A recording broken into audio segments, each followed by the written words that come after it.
ரிஷாட் அவர்கள் தனது வாயை அடக்கி வைத்திருக்க வேண்டும் என்று தமிழீழ விடுதலை இயக்கம் சார்பாக நாங்கள் கேட்டு வன்மையாக கண்டிக்கின்றோம்.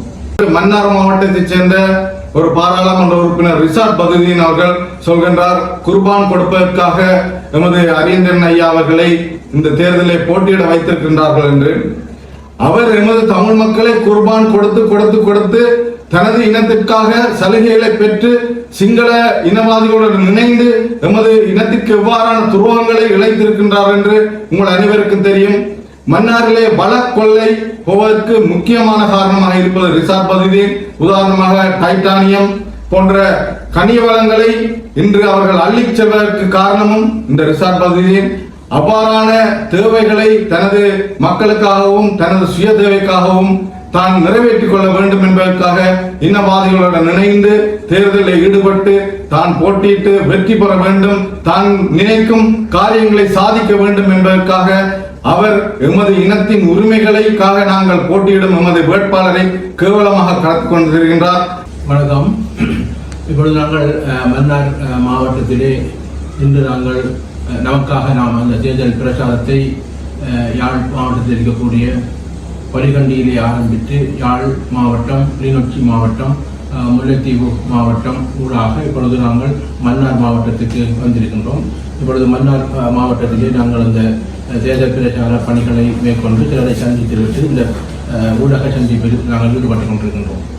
உண்மையிலே இன்னும் எங்களுக்கு இருக்கின்ற பிரச்சார பணி இருக்கின்றது. குறைந்த நாட்கள் மாத்திரம்தான் இருக்கின்றது. ஏறக்குறைய 15-16 நாட்கள் மாத்திரம்தான் இருக்கின்றது. ஆகவே இந்த குறுகிய நேரத்தில் இந்த தேர்தல் பிரச்சார பணியை எல்லா இடங்களிலும் நாம் வந்து செய்ய வேண்டும் என்கின்ற ஒரு விடயத்தை எதிர்பார்த்தால் அது வெற்றி அடையாமல் இருக்கின்றது. அதன் காரணமாக 8 மாவட்டங்களிலும் பல்வேறுபட்ட தமிழ் தேசிய பற்றாளர்கள், அதைவிட எங்கள் பொது கட்டமைப்பில் இருக்கக்கூடிய உறுப்பினர்கள் அவ்வாறு பலர் அந்த தேர்தல் பிரச்சார பணிகளை இப்பொழுது முன்னெடுத்துக் கொண்டு வருகின்றார்கள்.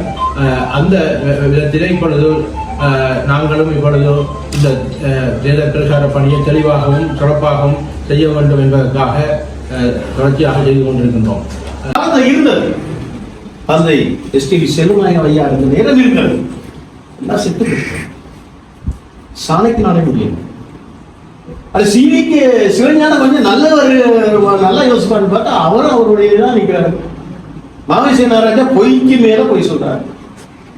இப்படியே அந்த அரசியல் தலைவர்கள் இந்த தமிழர்களுடைய தலையில உலக அரைச்சிலே இருக்காங்க.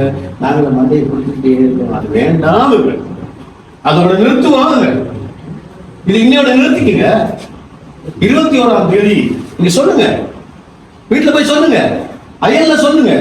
ஐயா, எங்களுக்கு கவலை என்ன தெரியுமா?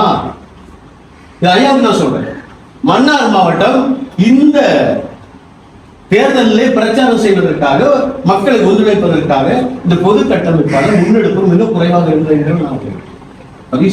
இந்த நேரத்தில். ஆனால் உணர்ச்சி மிக்கவர்கள் இங்கே இருக்கிறார். யுத்த காலத்திலே முன்னரங்கத்திலே இந்த சண்டை பிடித்த போராளிகள் இந்த மண்ணை சேர்ந்தவர் தெரியுமா? எங்களை செகண்டா பார்க்க. அதனாலதான் சொல்றோம், கொஞ்சம் வீரியமாக வேலை செய்ய வேண்டியிருக்கு, இன்னும் வேலை செய்ய வேண்டியிருக்கு. குறைந்த நாட்கள் இருக்கிறோம், 19 நாட்கள் தான் இருக்குது. இதுல என்னென்னலாம் செய்யணுமோ நாங்க அப்படியெல்லாம் பெரிய நினைப்பெல்லாம் இருக்கேங்க. அதை நான் செயற்படுத்தி காட்டுங்கன்னு சொல்லி அந்த நேரத்தில் வாய்ப்புக்கு நன்றி.